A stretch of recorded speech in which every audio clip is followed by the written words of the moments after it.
A senior official at the Ministry of Health said the use of the batch that included the antibiotic that was administered to the girl who passed away at the Peradeniya Teaching Hospital, as well as the batch that included the antibiotics that were administered to 2 patients who experienced allergic reactions at the Kandy National Hospital, have been discontinued.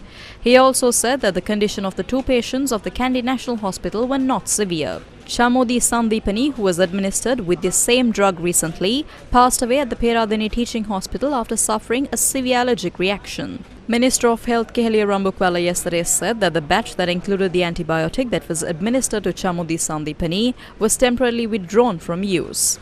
A committee headed by the Director General of Health Services, Dr. Asela Gunawardana, visited the Peradeniya Teaching Hospital yesterday to conduct an investigation related to this incident.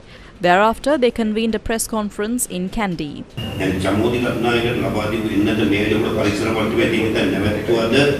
නෑ ඒක අපි තාම ඒ කියන්නේ නවත්තලා නැහැ. මොකද ඒ එන්නත දැනටත් ලංකාව පුරාම ඉතාමත්ම බහුලව පාවිච්චි කරන එන්නත. එතකොට මේක එක්කෙනෙකුට ඒ එන්නත ඒ කියන්නේ අපි කියන්නේ ආසාත්මිකතාවයක් ආවට අපි ඒ එන්නත සම්පූර්ණයෙන් එහෙම අයින් කරන්නේ නැහැ. A few hours after this statement, Dr. Asela Gunawardana convened a press conference again and said that the use of the antibiotic has been temporarily suspended. Mahanuwara ශික්ෂණ රෝහලේදී තවත් එවැනිම ඒ ඖෂධයම පාවිච්චි කරන විට රෝගීන් දෙදෙනෙකුට අසත්‍යකතාවයන් පැමිණ තියෙනවා. මහනුවර රෝහලේ ඇති වූ ඒ සිද්ධියත් සමගම මහනුවර රෝහලටත් පෙරදින රෝහලටත් එම ලබා දී තිබූ ඒ කාණ්ඩ වලට අයත් ඒ ඖෂධ තොගය తాවකාලිකව භාවිතය අත්හිටුවීමට තීරණය කරා. The Academy of Health Professionals convened a press conference today and made a special statement. They claim that the Ministry of Health is yet to appoint a certified allergist. The Director General of Health Services and this committee met yesterday and convened a press briefing in Kandy and says that there is no issue with this medicine and that they will continue administering it. They said that there is no need to suspend the use of this medicine. 2 hours after this statement was made, 2 patients at the Kandy National Hospital with fatal complications were admitted to the ICU.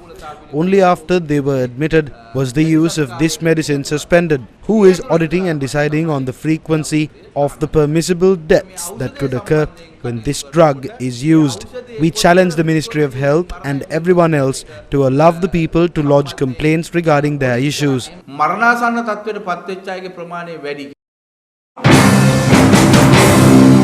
The Minister of Health spoke about the current situation in the health sector.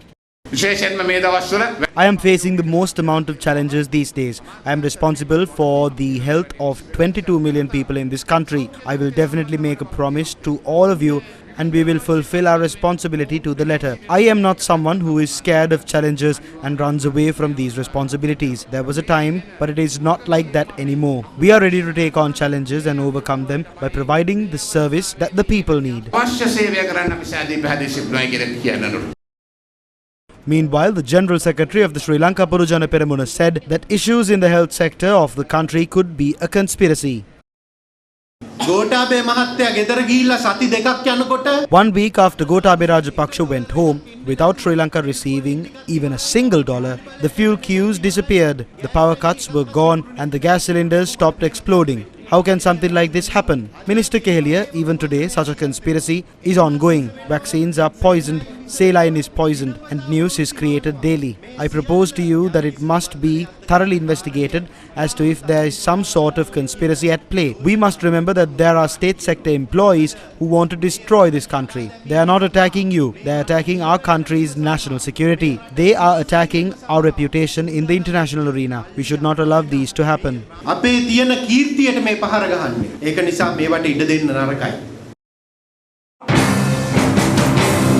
Speaking in Kandy, leader of the Jatika Jana Balawege, Anurakumar Disanayaka, expressed his views on the health crisis today.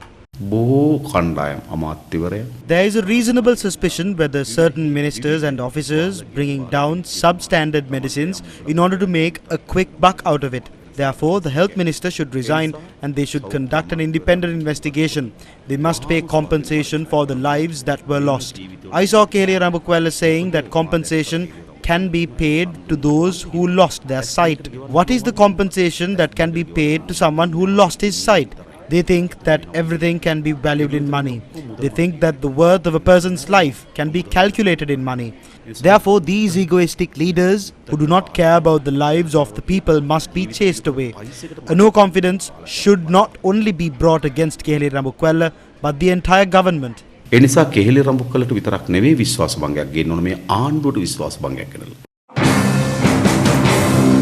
However, the Samagi Jana Balawegaya said that no party is concerned about solving the people's issues. පෞගිය කාලේ නොසුදුසු නිලධාරීන් පත් In the recent past, unsuitable officials were appointed, political allies were appointed. Now these committees that are supposed to look into the plight of the people are also full of corrupt individuals. When a member of the general public faces an injustice at a hospital, where can they lodge a complaint? There is nowhere to complain to. There is no point in complaining because they will not take the side of the patient. Yesterday, the Director General of Health Services went to the Peradeniya hospital and he conducted tests and convened a press briefing and said that there is no issue with the antibiotics and it can be used. Not even 2 hours after that statement, when they started using this drug again, 2 patients were admitted to the ICU. When that happened, he informed the hospitals not to use that drug again. What are they doing? So ask the Director General of Health Services, are you siding with the patients or the minister? Do you take decisions to protect the people of this country or to protect the corrupted leaders of this corrupted government who earn money through these multinational companies that import these medicines? ඇමතිවරුන් ආරක්ෂා කරන්නද කියලා අපි සෞඛ්‍ය අධ්‍යක්ෂ ජෙනරාල්තුමාගෙන් අහනවා. The Frontline Socialist Party expressed their views about the current situation in the country. Because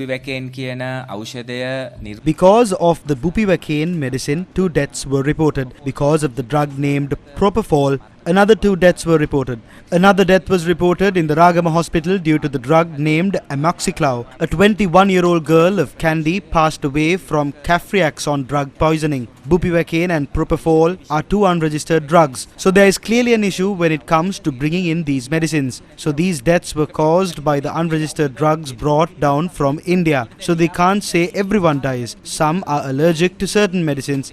People have passed away from registered medicines as well after bringing in unregistered medicines. 764 letters for these unregistered medicines have been released in the recent past. That means even paracetamol and amoxicillin have been brought in by unregistered companies. These patients are dying because of that. In the first 6 months of the year 2022, the Health Minister has released letters for 129 medicines. Additionally, the letters were also released for 93 medicines that were received as donation. In the second half of 2022, letters were issued for 362 types of medicines. Letters were also issued for another 233 drugs that were donated. In total, in the year 2022, the Health Minister has released 764 letters exempting medicines from the requirement to be registered. After that, in the first 6 months of the year 2023, according to our current information, there are more than 500 letters to exempt medicines from the requirement for registration. The Health Minister should take responsibility for this and he should resign from his post voluntarily. These are all murders and the people responsible should be punished for it. සෞඛ්‍ය අමාත්‍යවරයා වක්කින් බාරගත යුතුයි. සෞඛ්‍ය අමාත්‍යවරයා වහාම ඉල්ලාසිය යුතුයි. මේ ඔක්කොම මිනිමැරුම්. මේ මිනිමැරුම් සියල්ලට දඬුවම් දිය යුතුයි. Former provincial councillor of the JVP Samantha Vidyaratna says that the government must focus more on the health sector of the country, with the number of issues increasing. The crisis has now surfaced. Ranil is trying to show that the problem is being solved. The problem is not being solved. It is only getting more aggravated. They are making the people scared of going to hospitals to seek treatment. These are traps set by the rulers. They bring down substandard medicine and collect commissions. When people stop coming to hospitals, the rulers can say that we have enough medical facilities and the number of patients are low. The people in this country are not lab rats.